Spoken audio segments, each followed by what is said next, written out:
వేదిక మీద ఉన్న పెద్దలు, గౌరవ ముఖ్యమంత్రి గారు, ఉప ముఖ్యమంత్రి గారు, మంత్రులు, శాసనసభ్యులు, శాసన మండలి సభ్యులు, పార్టీ నాయకులు, ఇక్కడికి విచ్చేసినటువంటి తెలంగాణ కాంగ్రెస్ సంబంధించినటువంటి ముఖ్య పెద్దలందరికీ, కుటుంబ సభ్యులందరికీ హృదయపూర్వకంగా నమస్కారాలు తెలియజేస్తా ఉన్నాం.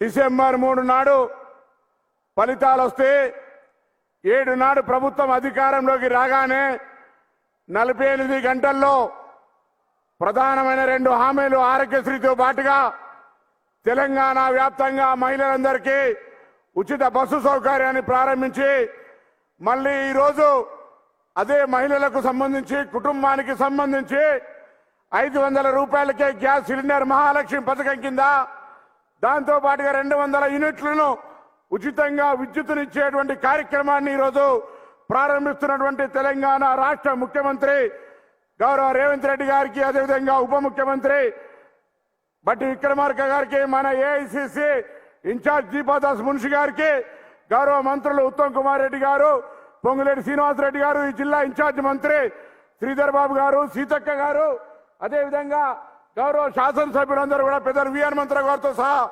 అందరం కూడా ఈరోజు ఈ కార్యక్రమాన్ని లాంఛనంగా మనం ప్రారంభోత్సవం చేస్తా ఉన్నాం.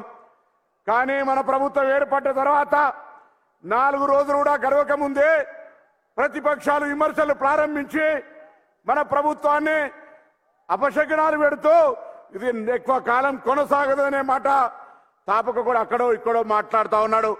వాళ్ళకి వేదిక ద్వారా మనము మీరు అందరం కలిసి హెచ్చరిక ఇద్దాం.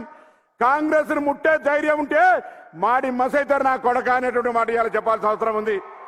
అంతేకాదు ఇలా కాంగ్రెస్ పార్టీ కార్యకర్తల ప్రజల ఆకాంక్షలకు అనుగుణంగా ఈ తెలంగాణలో ఉన్నటువంటి నియంత్రిత ప్రభుత్వాన్ని మార్చి ఒక ప్రజాస్వామిక ప్రభుత్వాన్ని ఏర్పాటు చేసుకున్నాం. మనం ఇలా ప్రజలకు సంబంధించినటువంటి సమస్యల్ని పరిష్కరించే విధంగా ఆనాడు నియంత్రణకు వేదిక అయినటువంటి ప్రగతి భవన్ ను ప్రజాభవన్ గా మార్చుకున్నాం.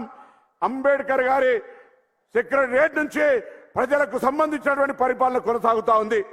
దయచేసి ఇక్కడి నుంచి పోయిన తర్వాత రాష్ట్రం మొత్తం మీద ప్రతి గ్రామంలో ఇక్కడికి రానటువంటి వాళ్ళు కావచ్చు, ప్రతి కార్యకర్త మన ప్రభుత్వంపై చేస్తున్న విమర్శల్ని గట్టిగా తిప్పికొట్టే విధంలో ఎక్కడ కూడా వెనుకడుగేయద్దని చెప్పే మాట మనం చేస్తా ఉన్నా. 70-80 రోజులు కానీ ప్రభుత్వాన్ని 10 సంవత్సరాలు పరిపాలించినటువంటి టిఆర్ఎస్ ప్రభుత్వము వాళ్ళు ఇచ్చినటువంటి హామీలు అమలు కాని హామీలు ఎన్నో లెక్క తీసి ఇప్పదీసి కొట్టమని అడుగుతా ఉన్నా. అదేవిధంగా భారతీయ జనతా పార్టీ అసలు 10 సంవత్సరాల్లో తెలంగాణకేమిచ్చిరో లెక్క చెప్పమని వేదిక మీద నుంచి అడుగుతా ఉన్నా.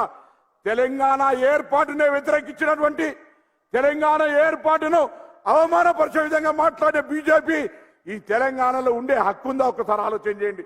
అసలు ఇస్తున్నటువంటి కేంద్ర రాష్ట్ర ప్రభుత్వాల పథకాలను లెక్కలు కట్టి చెప్పుకునే మీరు 10 సంవత్సరాలుగా ఒక విభజన హామీ అమలు చేయగలిగినారా? తెలంగాణ ప్రయోజనానికి ఏమైనా తీసుకురాగలిగినారా అని అడుగుతా ఉన్నాం ఇవాళ. అందుకే రాబోయే ఎన్నికల్లో, ఈరోజు రాష్ట్ర శాసనసభ ఎన్నికల్లో తెలంగాణ ప్రభుత్వాన్ని, కాంగ్రెస్ ప్రభుత్వాన్ని గెలిచినారు. అలసిపోయి మనం ఏదో సాధించడం అనుకునేది అవసరం లే.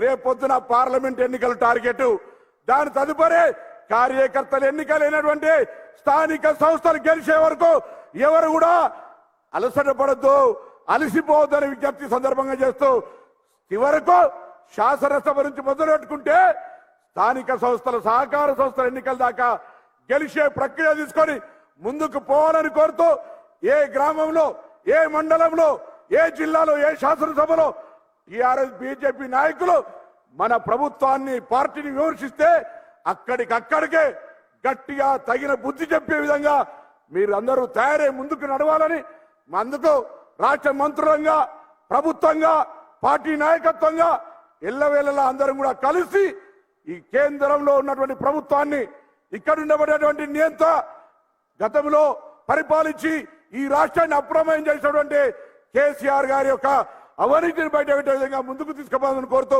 మరొక్కసారి యొక్క జరిగినటువంటి కార్యక్రమాలు, అటు మహిళలు ఆనందంగా ఆర్టీసీ బస్సు ఎక్కుతుంటే ఇంటికొంగనే 500 రూపాయల సిలిండర్ ఉంటే 200 రూపాయల కరెంటు బిల్లు యూనిట్ల 200 యూనిట్ల కరెంటు ఫ్రీ వస్తుంటే మిగతా కార్యక్రమాలు ఇండ్లు కావచ్చు, ఆసరా పెన్షన్ కావచ్చు, అన్ని కూడా అమలు చేస్తామనే మాట ధైర్యం ఇవ్వండి. 1,05,00,000 అప్లికేషన్లు ప్రజాపాలన కింద తీసుకున్నాం. వరుసగా అన్ని నెరవేరుస్తామనే విశ్వాసాన్ని గ్రామంలో ఉండే మీరంతా ఇయ్యమని సందర్భంగా మరొక్కసారి కోరుతూ అందరికీ హృదయపూర్వకంగా నమస్కారం చెప్తూ సెలవు తీసుకుంటా ఉన్నాను.